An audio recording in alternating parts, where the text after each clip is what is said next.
A 48 quilômetros de Belo Horizonte e a 1.746 metros de altitude, o Santuário da Serra da Piedade é espaço de encontro de romeiros, devotos, turistas e estudiosos.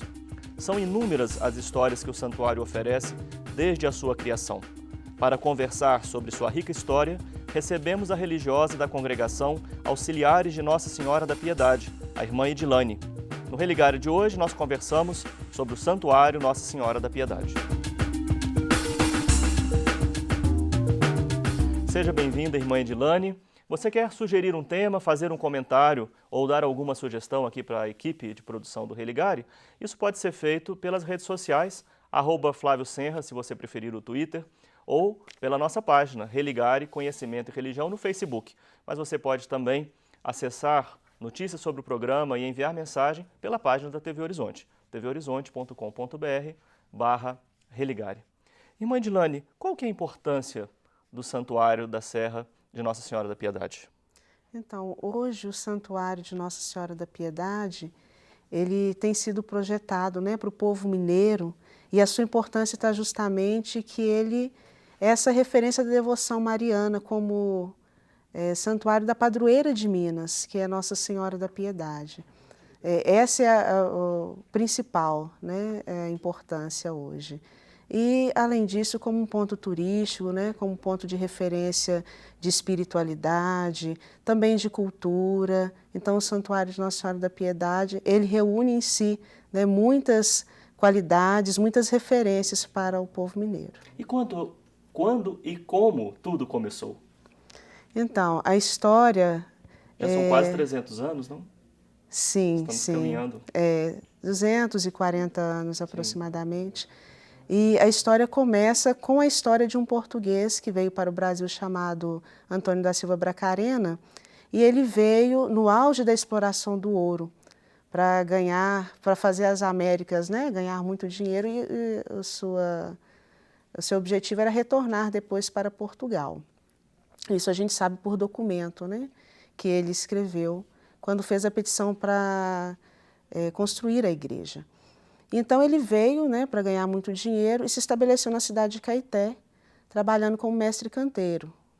É uma profissão que hoje a gente já não ouve falar mais, mas trabalhando com construções em pedra. Vamos dizer assim, um arquiteto com construções em pedra.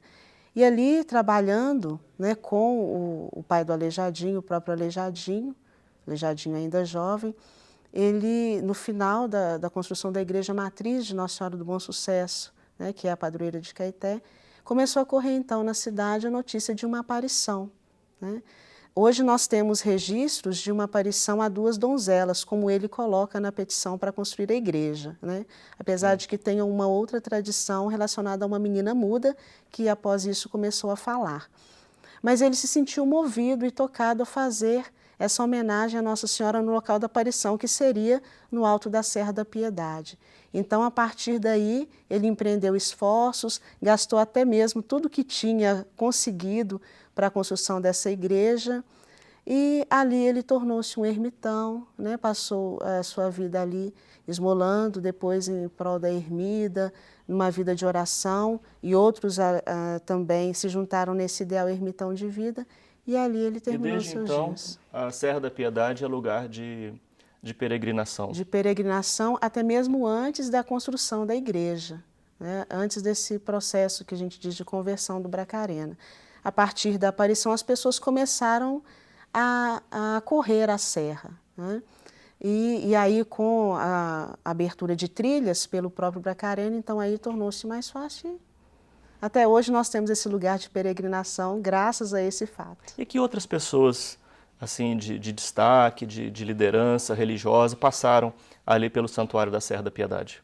Então, após o Bracarena, houve um período de certo abandono, mas um padre que conheceu o Bracarena e que também frequentava a Serra da Piedade, chamado Padre José Gonçalves, ele iniciou um trabalho, principalmente com, que agora considero mais relevante, além dos peregrinos, mas com escravos ali da redondeza, né, fazendo penitência, via sacra e conscientizando-os da situação social deles. Sim, sim. Né? Me chamou a atenção, né, quer dizer, as primeiras vias sacras, né, aconteceram há tantos anos. Eu fiquei assim, imaginando não só o traçado, mas esse movimento que o Padre Gonçalves fazia com os escravos da região. Isso. Até o que lhe custou bastante, não? Ele foi perseguido. Exatamente. Por isso, pela conscientização dos escravos e também porque lá, né, nas celebrações, na ermida, ele não fazia distinção de lugares entre negros e brancos. Então começou a gerar uma certa insatisfação. E aquele padre que tinha, né, na verdade, uma fama de santo até, ele fazia as vias sacras subindo com uma cruz, né, pela trilha, carregando uma cruz nas costas.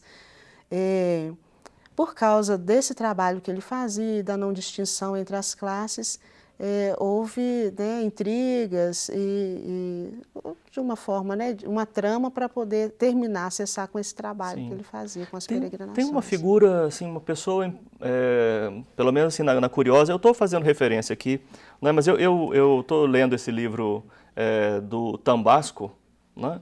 Ele fez uma história, a Serra e o Santuário. Né? E muito dessa história que nós estamos conversando aqui, ele aborda. Mas é a figura daquela senhora germana que depois se tornou irmã e ela tinha êxtases místicos? Isso. Como que é isso, irmã? Ela foi acolhida pelo padre José Gonçalves, né, junto com uma irmã dela. E principalmente na Semana Santa, ela tinha uns êxtases, né, ficava imóvel em forma de cruz. Então as pessoas acreditavam que indo lá e tocando, elas alcançariam graças, né, para as suas vidas. Então, até em torno dessa germana, que depois foi enviada pelo bispo para o convento de Macaúbas, né, por causa dessas intrigas que ocorreram. Ela foi usada de alguma maneira para que o padre fosse retirado de lá. O padre foi tomado como se fosse um ingênuo, como se ela estivesse aproveitando dos fiéis, né? Então, ela foi enviada para o convento de Macaúbas e o padre José Gonçalves, apesar de ter permanecido no santuário, não pôde mais realizar as peregrinações que eram realizadas. Depois, então, temos a presença de um capuchinho por lá. Frei Luís de Ravena, né, que foi numa época em que estavam sendo enviados os capuchinhos, né, para a região norte de Minas, e ele passou por ali, só que esteve doente, então se estabeleceu ali e iniciou seus trabalhos com cuidado com as peregrinações também na Serra da Piedade, né?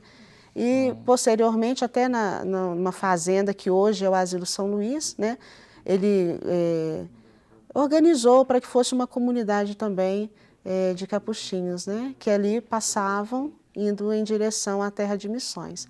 Mas ele permaneceu ali.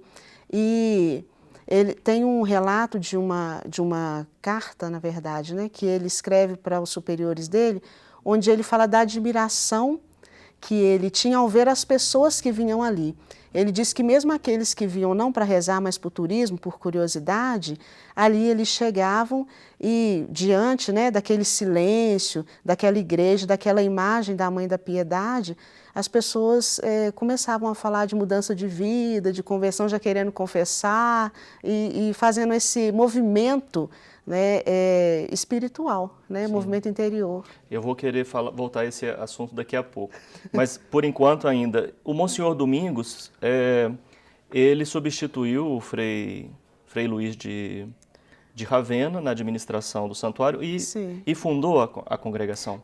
Exatamente. O Monsenhor Domingos, ele era um padre diocesano, né, que era da cidade de Caeté. Então, como todo caetense, ele tinha essa devoção à Nossa Senhora da Piedade. A sua primeira Eucaristia foi realizada na ermida de Nossa Senhora da Piedade. Então, quando o sacerdote, depois também de um período de abandono do santuário, ele se moveu, né, por essa causa, abraçando aí o cuidado com o santuário. Então, ele instituiu 3 coisas importantes para o santuário hoje, né? A primeira foi a Irmandade de Nossa Senhora da Piedade, que assumiu o cuidado com o santuário. Depois essa Irmandade foi extinta, mas nesse período ela assumiu esse cuidado com o santuário, na manutenção. E junto com essa Irmandade, ele fundou uma obra social para o santuário, que é o Asilo São Luís, que hoje pertence à nossa congregação, para abrigar crianças pobres, crianças frutos da lei do ventre livre, e também fundou o Jubileu de Nossa Senhora da Piedade, né, na época de 15 a 22 de agosto, e hoje se estende por 3 meses, de julho a outubro, né, mas 3 marcos importantes na história do santuário, né. E ele, quando já estava ficando idoso, a Irmandade Leiga já tinha sido extinta, então ele queria uma congregação para assumir os trabalhos do cuidado do Asilo São Luís e com o Santuário da Serra da Piedade. Quando surge, então, a sua Então, a congregação? nossa congregação surgiu ali das mesmas meninas que eram educadas, que algumas se tornaram professoras e ajudavam na obra. Elas escreveram uma carta, 12, pedindo que ele fundasse a congregação, que elas seriam as primeiras irmãs. Sim. Bom, no segundo bloco, eu quero conversar um pouco sobre o Frei Rosário, né, que teve também uma importância muito grande, até há 100 anos, né, esse 2013, comemoramos 100 anos do nascimento do Frei Rosário, que exerceu assim, um papel importantíssimo para a Serra e outras, né, pessoas ao longo do século XX. Para você que já conhece o Santuário da Serra da Piedade, a beleza natural, também a sua riqueza religiosa, o centro de espiritualidade, hoje você conhece um pouco da história daquele santuário e da Serra da Piedade. Religare está conversando com a irmã Edilane Silva de Alecrim e falamos sobre o Santuário da Serra da Piedade. Vamos para um breve intervalo, voltamos já.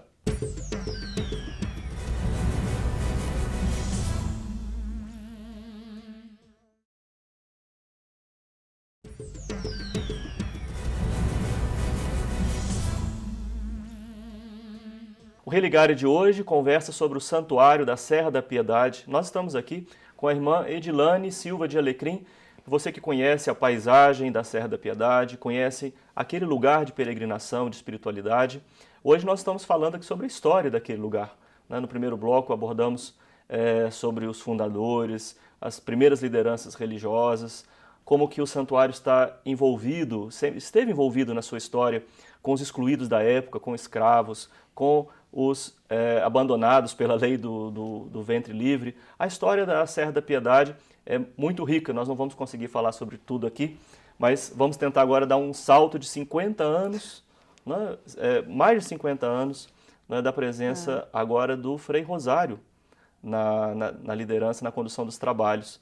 Né? O que é que você, irmã Edilane, marcaria da presença do Frei Rosário, um dominicano, à frente do santuário? Olha, primeiramente eu digo que o Frei Rosário, ele foi uma linha do tempo, marcou a linha do tempo do santuário, né? Porque quando ele chegou ao santuário, existia a ermida, né? Assim, um pouco em ruínas, né? E depois do Frei Rosário houve um desenvolvimento enorme do santuário, né? Não tinha água lá em cima, não tinha estrada, né? Não existia assim uma condição para os peregrinos fazerem alimentação.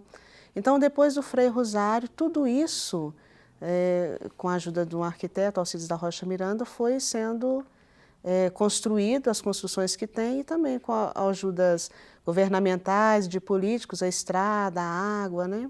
A energia. O Frei Rosário, ele tinha assim isso eu ouvi de um frade dominicano dizendo, mas uma energia de trabalho, de espiritualidade muito grandes. Então, esse desenvolvimento no santuário para fazer todas essas coisas, né, que na época em que ele foi para o santuário, em 1950, não era tão fácil. Hoje a gente já sente que não é. Naquela época, então, ainda mais. É verdade. Então, aliás, não só ele, outras pessoas também, homens e mulheres, que trabalharam ali, que trabalharam pela existência, pela manutenção. É sempre muito impressionante os relatos, né, dessas pessoas. Mas então, sobre o Frei Rosário. Então, o Frei Rosário ele também agregava muito as pessoas em torno daquilo que ele tinha como ideal. Ele tinha essa capacidade, né, de fazer com que as pessoas também aderissem àquilo que ele queria. Então, mesmo, né, empresas, grandes empresas, né, até ferro brasileiro, mineradoras, ele conseguiu, né, que ajudassem ali, doando trabalhadores, doando Uma imagem muito importante, por exemplo, que tem lá na Serra da Piedade, que é o Calvário, não é? Foi feito, fundido na ferro brasileira. Então ele tinha essa capacidade muito grande de agregar as pessoas e de fazer com que elas contribuíssem para aquilo que ele queria. Então, o Frei Rosário é um marco na história do santuário. Manter aquele patrimônio para que não fosse dilapidado pelos interesses econômicos da época, né? Exatamente. Pois, e hoje, como é que está a administração do Santuário da Serra da Piedade? Antes da gente falar sobre as experiências, né, que você que está lá, acompanha os peregrinos, os romeiros, também as pessoas que vão lá simplesmente para fazer turismo. Mas antes, como é que está o Santuário da Serra da Piedade? Então, a Arquidiocese de Belo Horizonte, né, através da pessoa do Dom Valmor, assumiu o santuário assim como força de evangelização e também como um patrimônio dos mineiros, né, por ter ali a padroeira de Minas Gerais, Nossa Senhora da Piedade. Então, assumiu o cuidado com o santuário, a manutenção daquilo que já existe. Existem diversos projetos ainda que o próprio Frei Rosário deixou, que estão para serem executados. Um deles é a biblioteca, né, que ainda está para ser colocado no espaço para visitação ao público, que está guardada no eremitério da Serra da Piedade, né. Teve diversas revitalizações na Casa dos Peregrinos, né, que é uma casa para encontros, retiros, formação. O espaço de convivência Dom João Rezende Costa, né, mais conhecido como restaurante, também teve uma reforma muito grande, espaço Virgílio Reze, que é a lanchonete também, né, todos esses espaços foram revitalizados. Na sua experiência, recebendo as pessoas no santuário, o que você sente? O que as pessoas buscam quando elas vão, né, independente da religião, né, do grupo religioso a que elas pertencem, ou às vezes as pessoas vão lá também não por motivos religiosos. O que é a sua experiência, né, no acolhimento das pessoas que vão à Serra da Piedade?